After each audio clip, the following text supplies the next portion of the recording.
बिस्मिल्लाहिर्रहमानिर्रहीम। अस्सलाम वालेकुम स्टूडेंट्स, मैं आपके जमात हफ्तुम की उर्दू की टीचर हूँ।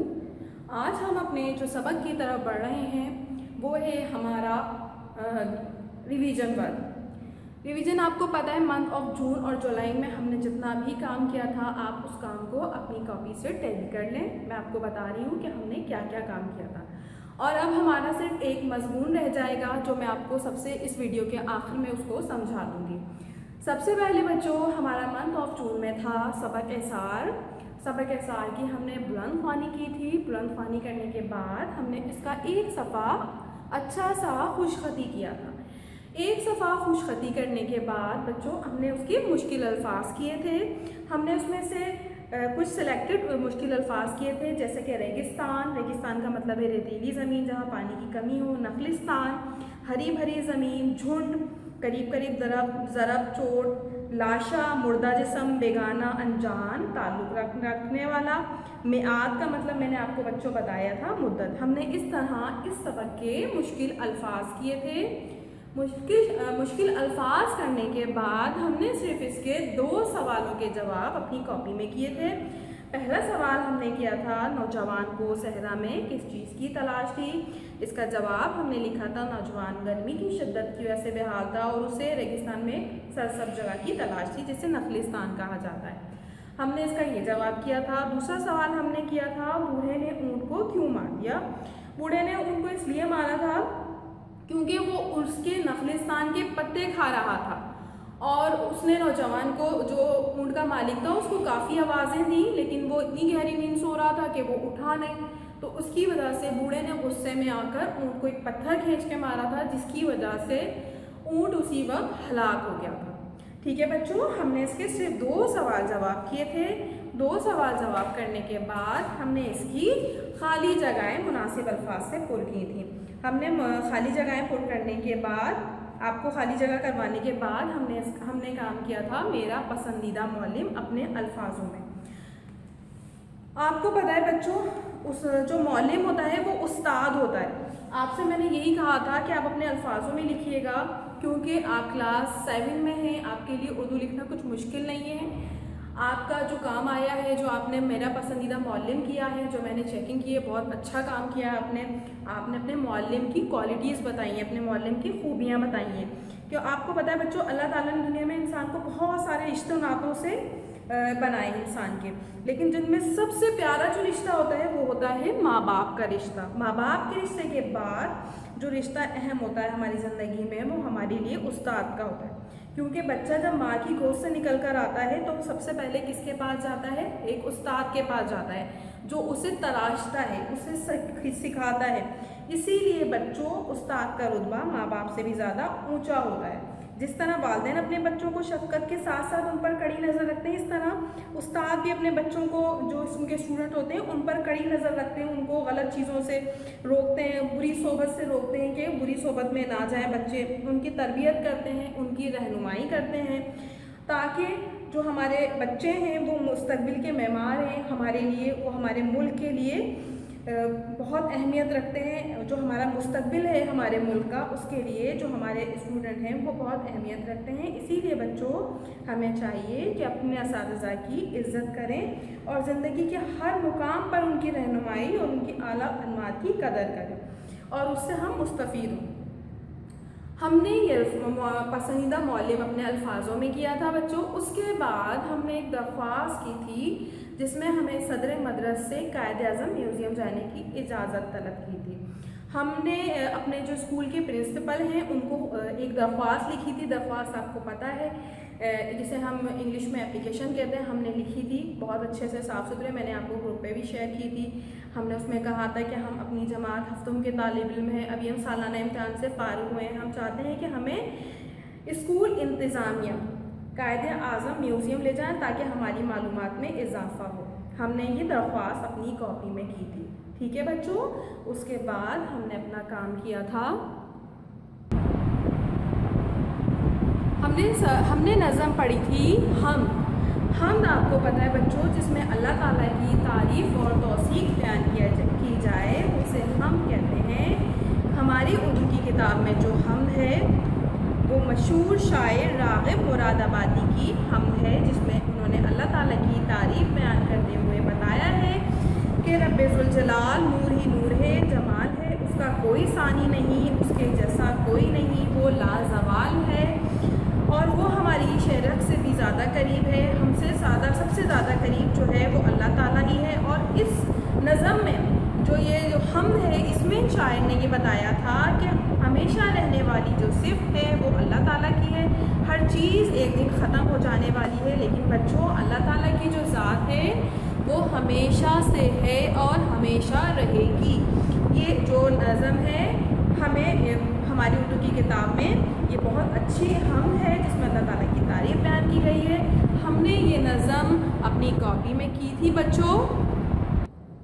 इसकी हमने बहुत अच्छी सी बुलंद ख्वानी की थी। एक सफ़ा हमने इसका खुशखती किया था। उसके बाद बच्चों हमने इसके मुख्तसर सवालात के जवाबात अपनी कॉपी के अंदर किए थे। देखें, सबसे पहले सवाल हमने किया था, इस हम में शायर ने अल्लाह ताला की किन सिफ़ात का जिक्र किया गया है, इसका जवाब हमने लिखा था। उसके बाद अल्लाह ताला की सिफ़ात हमसे किस बात का तकाज़ा करती है, हमने इसका जवाब लिखा था। उसके बाद बच्चों हमने इसके किए थे जो हमने इसकी खाली जगहें की थी मुनासिब अल्फाज से, जैसे कि सच है कि रब्बे, अब बीच में जो हमने हमारी ब्लैंक थी उसमें हमने लिखा था ज़ुल जलाल है तू, तेरा सानी नहीं दो आलम में, एक एक शे को है जवाल मगर, मालिक मुल्क बेमिसाल है, तुझसे दूरी का हो यकीन क्यों कर। हमने ये खाली जगहें की थी अपनी कॉपी के अंदर बच्चों।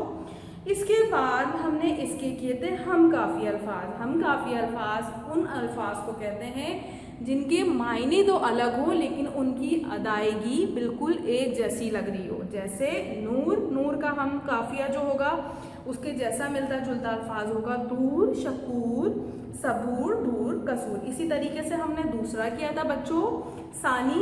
सानी का मतलब सानी के बाद पानी, हम काफी अल्फाज नानी, मानी, रानी। उसके बाद था कायल, कायल का फाइल, माइल, हाइल। उसके बाद यकीन, कमाल, मचामाल। इस तरह बच्चों हम काफ़ी अल्फाज में मायने अलग होते हैं लेकिन जो उनकी अदायगी होती है, उनका जो कहने का जो बिल्कुल एक जैसे हो रहे होते हैं, उन्हें हम काफ़ी अल्फाज कहते हैं। ठीक है, हमने ये किया था। उसके बाद हमने मुरक्कबात के मायने लिखे थे। मुरक्कबात कहते हैं दो लफ्ज़ों के मजमूए को, जैसे ज़ुल जलाल दो लफ्ज़ों से निकला है, दो लफ्ज़ हैं ज़ुल जलाल, इसके मायने हमने लिखे थे मर्तबे वाला। ला जवाल, ये भी देखिए दो अल्फाज हैं, ला जवाल। दो जो मुरक्कब होते हैं, जो दो अल्फाजों का मजमूआ होता है, उन्हें मुरक्कब कहते हैं। हमने लिखा था शरीके हाल। शरीके हाल का मतलब होता है हर हाल में शरीक होने वाला, बेमिसाल, जिसकी कोई मिसाल ना हो। ये सब हमने अपनी कॉपी के अंदर किए थे। राज़दार हाल, सरचश्मा है कमाल। हमारा ये जो नज़म का जो चैप्टर था यहाँ कंप्लीट हो गया था। उसके बाद हमने किया था बच्चों, उसके बाद हमने सबक पढ़ा था अपना तहरीक पाकिस्तान में ख़वातीन का हिस्सा। जब पाकिस्तान बना था 1947 में, उससे पहले जो तहरीक चली थी पाकिस्तान बनने की, जिसमें हमारे बहुत सारे के तहरीक पाकिस्तान के जो लीडर थे, उसमें जिन ख़वातीन ने हिस्सा लिया था कायद आज़म के कहने पे, ये सबक उनके बारे में है। तो सबसे पहले हमने इस सबक की बुलंद ख्वानी की थी। उसके बाद हमने इसका एक सफ़ा बहुत अच्छा सा खुशखती किया था। उसके बाद हमने इसके दो सवालों के जवाब दिए थे। सिर्फ आपको मैंने दो सवाल करवाए थे। कायद आज़म मोहम्मद अली जिन्ना क्यों चाहते थे कि ख़वातीन भी तहरीक पाकिस्तान में बढ़ चढ़ कर हिस्सा लें, और दूसरा सवाल मैंने आपको ये करवाया था कि कायद आज़म मोहम्मद अली जिन्ना की अपील पर ख़वातीन ने क्या रद्द अमल ज़ाहिर किया। उसके बाद हमने इसके मुश्किल अल्फाज किए थे। मुश्किल अल्फाज मैं आपको बता देती हूँ कि हमने इसके मुश्किल अल्फाज क्या किए थे। इस्तिकामत, शमूलियत, घुटन, हमने इसमें सारे मुश्किल अल्फाज नहीं किए थे, हमने इसके अंदर से सिलेक्टेड मुश्किल अल्फाज किए थे। इस्तिकामत का मतलब आपको पता है मजबूती से खड़ा होना। घुटन का मतलब मुश्किल, दुश्वार, जोक दर्जा का, ग्रो के ग्रो। इस तरह हमने इसके मुश्किल अल्फाज किए थे, सवाल के जवाबात किए थे। और उसके बाद हमने किए थे इसके जुमले। पहले मैंने आपको बताया था जौक दर जौक का मतलब होता है एक के बाद एक, बहुत ज़्यादा तादाद, उसे कहते हैं हम जौक दर जौक। हमने इनको अपने जुमलों में इस्तेमाल किया था। मकासिद, क़यादत, इंतखाबात, तहरीक, हमने ये मुश्किल अल्फाज किए थे। मुश्किल अल्फाज के बाद हमने इसके किए थे जमा के वाहिद लिखिए। ख़वातीन का खातून, قوم کا جمع ہوگا اقوام، ذمہ دار کا ذمہ داریاں، مشکل کا مشکلات، فساد کا فسادات، مہاجر کا مہاجرین۔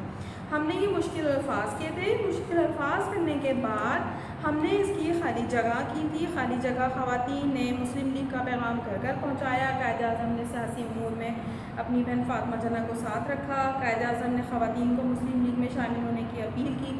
ہم نے اس طرح اس کے جو اس کی خالی جگہیں تھیں ہم نے ان کو اپنی کاپی کے اندر کیا تھا، ٹھیک ہے۔ اس کے بعد جو ہمارا سبق تھا، ہماری نظم ہے وطن کے پاسبان۔ ہم نے اپنی نظم پڑھی تھی وطن کے پاسبان۔ وطن کے پاسبان ہماری جو نظم ہے وہ ایک ہمارے جو مشہور نغمہ نگار ہیں کلیم عثمانی، ان کی کہی ہوئی نظم ہے، جس میں وہ اپنے ملک کی تعریف بیان کرتے ہوئے اس نظم کو بیان کر رہے ہیں۔ وطن کے پاسبان ہم نے یہ نظم پڑھی تھی۔ نظم پڑھنے کے بعد ہم نے اس کے اچھی سی ایک صفحہ خوش خطی کیا تھا۔ ایک صفحہ خوش خطی کرنے کے بعد ہم نے اس کے مشکل الفاظ کیے تھے۔ مشکل الفاظ میں نے آپ کو کروائے تھے۔ پاسباں کا مطلب ہوتا ہے رکھوالے، رنگ و آب، خوبصورتی اور زندگی، نغمہ خواں، گیت گانے والے۔ جیسے کہ میں نے آپ کو ابھی بتایا کہ جو ہے یہ وطن کے جو پاسباں جنہوں نے لکھی ہیں یہ ایک نغمہ، بہت مشہور نغمہ نگار ہیں۔ آفتاب کا مطلب سورج، مقدس کا پاک، جادے کا راستے، برگ و بار پتے، امین، کارواں، کہکشاں۔ اس کے بعد ہم نے اس کے مشکل الفاظ کرنے کے بعد ہم نے اس کے سوال جواب کیے تھے۔ ہم نے ایک ایک لائن کے اس کے سوال جواب کیے تھے۔ اس کے بعد ہم نے اس کے واحد کے جمع بنائے تھے۔ واحد کے جمع ہم نے بنائے تھے شہید کا شہداء، مرکز مراکز، امانت امانتیں، عنوان عنوانات۔ اس کے بعد ہم نے اس کے خالی جگہیں کی تھیں کہ نفرتوں کے دروازے خود پر بند رکھنا ہے۔ جو اس نظم کے مصرے تھے بچوں، ان کی جو خالی جگہ تھی ہم نے ان کو اپنی کاپی میں کیا تھا اور ان کو ہم نے فل کیا تھا، جیسے کہ نفرتوں کے دروازے خود پر بند رکھنا۔ اس کے بعد ہم نے کیا تھے مصرے کالم الف کو بے سے ملایا تھا۔ ہم نے ملایا تھا جس طرح میں نے آپ کو بتایا تھا کہ ایک آپ کو کالم دیا گیا تھا، اس میں لکھا ہوا تھا کہ یہ زمین کس کے پیار کی، ماں کے پیار کی صورت ہے، تو اگلا کالم ہمیں بے کو بالکل صحیح ملانا تھا۔ ہم نے یہ اپنا کالم الف کو بے سے ملایا تھا۔ اس کے بعد ہمارا یہ جو ہمارا کام تھا، جو ہماری نظم تھی وطن کے پاسبان، ہمارا یہ کمپلیٹ ہو گیا تھا۔ اس کے بعد ہم اپنے اگلے سبق کی طرف بڑھتے ہیں جو کہ ہے ہمارا پرچم۔ ہمارا جو سبق تھا وہ تھا ہمارا پرچم۔ ہمارا پرچم سبق ہم نے سب سے پہلے ہمارا پرچم ہم نے سبق پڑھا تھا۔ اس پرچم کے ہمارا پرچم پڑھنے کے بعد ہم نے اس کے مشکل الفاظ اور اس کے معنی کیے تھے۔ مشکل الفاظ اور اس کے معنی تھے شان و شوکت، ہلال، درست، اقلیت، گامزن، توہین، نقطے، روننا۔ میں نے آپ کو بتایا تھا شان و شوکت کا مطلب ہوتا ہے شاندار طریقے سے، ہلال کا مطلب ہوتا ہے چاند، جو پہلی رات کا چاند ہوتا ہے اسے ہم ہلال کہتے ہیں۔ اس کے بعد تھا درست، درست کا مطلب ٹھیک، اقلیت آبادی کا حصہ جو کم تعداد پر مشتمل ہو، گامزن تیزی سے چلنا، نقطے کا مطلب، توہین کا مطلب ہوتا ہے بے عزتی، اور نقطے کا مطلب ہوتا ہے اہم باتیں، روندنے کا مطلب ہوتا ہے پیروں سے کچلنا یا کسی کی بے عزتی کرنا۔ اس کے بعد ہم نے اس کے مختصر جوابات کے سوالات کے ہم نے اس کے جوابات کیے تھے۔ اس کے بعد مشکل سوالات جواب کے بعد ہم نے نشان لگائے تھے درست سوال جوابات پہ۔ اس کے بعد بچوں ہم نے اس کی تھی واحد، اور سب سے پہلے تقریب کا جو جمع ہے وہ ہے تقریبات یا پھر ہوگا تقاریب۔ اس کے بعد ہم نے کیا تھا مرحلہ، مرحلہ کا مراحل، ادب کا آداب، قوم کا اقوام، وطن کا اوطان، شکل کا اشکال۔ ہم نے اپنا کام یہاں ہمارا پرچم کا، اس کے بعد ہم نے آگے کیا تھا متضاد۔ متضاد آپ کو پتہ ہے جو الفاظ ہوتے ہیں ان کا جو الٹ ہوتا ہے، ان کی جو ضد ہوتی ہے بچوں، اسے کہتے ہیں متضاد۔ یہ متضاد ہم نے کیے تھے طلوع کا غروب، ترقی کا تنزلی، مصنوعی کا اصلی، حقیقی، اختتام کا ابتدا، بلندی کا پستی۔ یہ کرنے کے بعد بچوں ہم نے اس کے کیے تھے جملے، جملوں میں استعمال کیے تھے۔ ہم نے اس سبق کے دیے جو لفظ تھے ان کو ہم نے اپنے جملوں میں استعمال کیا تھا، جیسے کہ آب و تاب کا جملہ ہم نے بنایا تھا، دوپہر کے وقت سورج پورے آب و تاب کے ساتھ چمک رہا ہوتا ہے۔ چابک دستی، چابک دستی کا مطلب ہوتا ہے بچوں تیزی کے ساتھ، بہت تیزی سے کیا جو کام ہوتا ہے اسے چابک دستی کہتے ہیں۔ جس کا ہم نے جملہ بنایا تھا، ہنرمند کاریگر نے چابک دستی سے سارا کام مکمل کر لیا۔ اس کے بعد ہم نے یہ جملے بنانے کے بعد ہمارا سبق، ہمارا پرچم کمپلیٹ ہو گیا تھا۔ اب ہم اپنے اگلے جو لیسن کی طرف ہم جو پڑھتے ہیں وہ ہے ہمارا ایک مضمون۔ یہ سارا کام جو میں نے آپ کو ابھی بتایا ہے، یہ سارا کام ہمارا ریویژن تھا۔ ہم نے یہ سارا کام اپنی کاپی کے اندر کر لیا تھا۔ آپ چیکنگ کر لیں، کوئی کام منتھ آف جون اور جولائی کا آپ کا رہ نہ گیا ہو۔ اس کے بعد ہمارا آج کا جو مضمون ہے وہ ہے زندگی جہد مسلسل ہے، جو کہ میں آپ کو اب کرواؤں گی۔ آپ اپنی کاپی کے اندر کر لیجئے گا، وہ ہمارا سب سے آخری کام ہوگا بچوں۔ آج کا جو ہمارا سبق ہے، مضمون ہے، اس کا نام ہے زندگی جہد مسلسل ہے۔ بچوں آپ کو اس کے نام سے پتہ چل رہا ہوگا، جہد کا مطلب ہوتا ہے کوشش کرنا، جد و جہد کا مطلب ہوتا ہے کوشش کرنا، اور مسلسل کا مطلب ہوتا ہے کنٹینیوسلی، ٹھیک ہے۔ اب یہاں پر جو ہماری زندگی ہے اس کے بارے میں یہ مضمون ہے جو آپ کو بورڈ پہ نظر آ رہا ہے، زندگی جہد مسلسل ہے۔ آپ کو اپنی کاپی میں اسی طرح کرنا ہے، یہ سب سے ہمارا آخری کا کام ہے منتھ آف جون اور جولائی کا۔ اسی طرح سے لکھیے گا، اللہ تعالیٰ نے انسان کو اشرف المخلوقات بنایا ہے، اس کو عقل و شعور عطا فرمائی ہے۔ اس کے بعد انسانی زندگی کے مقاصد صرف کھیل کود اور تفریحات نہیں، بلکہ اس کی زندگی کا اصل مقصد جہد کے ذریعے، جہد مسلسل کے ذریعے اپنی زندگی کو کامیابی کی بلندی پر لے جانا ہونا چاہیے۔ مطلب یہ کہ جب ہم صبح اٹھتے ہیں سو کر، تو صرف ہماری زندگی کا یہی مقصد نہیں ہوتا کہ ہم نے کھانا کھا لیا، اس کے بعد کھیل کود کر لیا، تفریحات کر لی اور اس کے بعد ہم سو گئے۔ ہماری زندگی کا اصل مقصد یہ نہیں ہونا چاہیے۔ ہماری زندگی کا اصل مقصد یہ ہونا چاہیے کہ ہم اپنے جو بھی محنت ہے، کامیابی ہے، اس سے ہم اپنے آپ کو اوپر لے کر جائیں۔ اور یہ انسان ہی ہے جس نے دنیا میں نئی نئی ایجادات کے ذریعے دنیا کو کہیں سے کہیں پہنچا دیا ہے اور انسانی زندگی کی مشکلات کو ختم کر کے آسانیاں پیدا کی ہیں۔ ہر آنے والا دن نئی نئی دریافت کے ساتھ ظاہر ہوتا ہے۔ اس کے بعد ہم لکھیں گے، اگر ہم ایک طالب علم کی مثال لیں تو ایک طالب علم دن رات محنت کرتا ہے، اپنے امتحان کی تیاری کرتا ہے اور امتحان میں نمایاں نمبر کے ساتھ کامیابی حاصل کرتا ہے۔ کہتے ہیں کہ خالی دماغ شیطان کا گھر ہوتا ہے۔ اگر ہم جہد مسلسل کو مسلسل اپناتے ہیں تو اس سے ہماری جو زندگی ہے وہ بہت آسان ہو جائے گی اور ہم ایک کامیاب انسان بن جائیں گے۔ اس مضمون میں آپ کو جو کاپی میں آپ کو شیئر کرواؤں گی گروپ پہ، اس کے اندر آپ کو ایک شعر بھی لکھنا ہوگا، جس کا جو شعر کچھ اس طرح ہے، زندگی کے ریشم کم خواب نہیں، اے دوست تجھ کو جینا ہے تو پتھر کا جگر پیدا کر۔ یہاں پر میں نے آپ کو مضمون کروایا ہے، اس کے بعد میں جو آپ کو پورا مضمون کرواؤں گی وہ میں آپ کو کاپی میں کروا دوں گی۔ آپ کو میں گروپ کے اوپر اس کی پکچر شیئر کرا دوں گی۔ جو یہ ہمارا مضمون ہے زندگی جہد مسلسل، یہ آپ کو اپنی کاپی کے اندر بہت اچھا سا صاف ستھرا سا کرنا ہے۔ آپ اپنا ریویژن ورک دیکھ لیں، اگر کوئی کام رہ گیا ہے تو اسے آپ اپنی کاپی کے اندر اتار لیجئے گا۔ اور یہ جو مضمون ہے جو آپ کو اس وقت بورڈ پہ نظر آ رہا ہے، زندگی جہد مسلسل، یہ کمپلیٹ نہیں ہے۔ اس کو میں آپ کو گروپ کے اوپر اس کی پوری پکچر آپ کو شیئر کر دوں گی۔ آپ اس کو اپنی کاپی کے اندر بہت آرام سے آسانی کے ساتھ اتار لیجئے گا، ٹھیک ہے بچوں۔ یہ آپ کا ریویژن ہے، جب تک اپنا کام کمپلیٹ کریں اس کے بعد اس کو آپ کو لرن کرنا ہے بہت اچھے طریقے سے، اور اپنا بہت سارا خیال رکھیے گا۔ امید ہے کہ آپ کو میرا پڑھایا ہوا سبق جو بھی ریویژن ورک ہے وہ سمجھ آ گیا ہوگا، آپ نے اپنی کلاس میں دیکھ لیا، بورڈ کے اوپر آپ کو ہر چیز میں نے بتا دی ہے۔ اگر پھر بھی آپ کو کوئی چیز سمجھ نہیں آتی تو آپ ہم سے پوچھ سکتے ہیں۔ جب تک کے لیے اپنا بہت سارا خیال رکھیے گا بچوں۔ اللہ حافظ۔